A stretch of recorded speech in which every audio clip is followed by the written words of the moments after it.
ఇవాళ వంకాయ పచ్చికారం ఎలా తయారు చేసుకోవాలో చూద్దాము.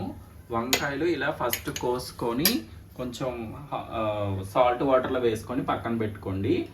సో ఈ లోపల మనము తాలింపు పెట్టేసుకుందాము. నూనె కాగిపోయింది, తాలింపు గింజలన్నీ వేసేసుకుందాము. తాలింపు వేగిందండి. ఒక ఆనియన్ ఇలా సన్నగా కట్ చేసుకొని దీంట్లో వేసేసుకుందాం.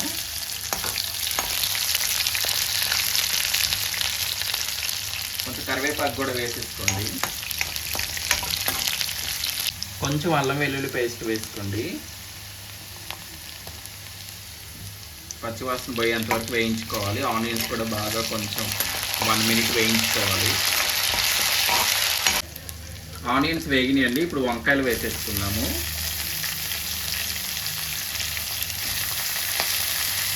వంకాయలు వేసుకున్నాక బాగా మగ్గబెట్టుకోవాలి. వంకాయలు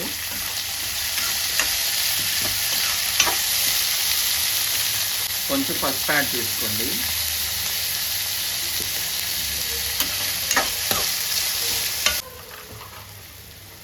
ఈ స్టేజ్లోని సాల్ట్ కూడా యాడ్ చేసుకుందాము. మీకు తగినంత యాడ్ చేసుకోండి. నాకైతే ఒక టేబుల్ స్పూన్ పట్టింది. బాగా మగ్గిపోవాలండి. సాల్ట్ వేసాం కదా, తొందరగా మగ్గిపోతాయి.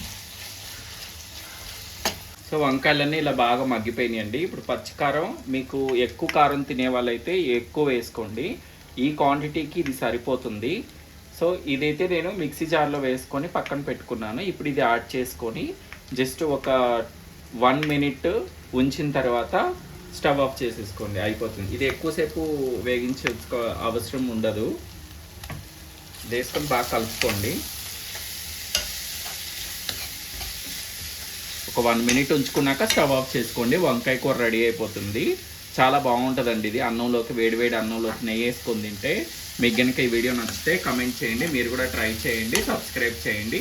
Thank you all.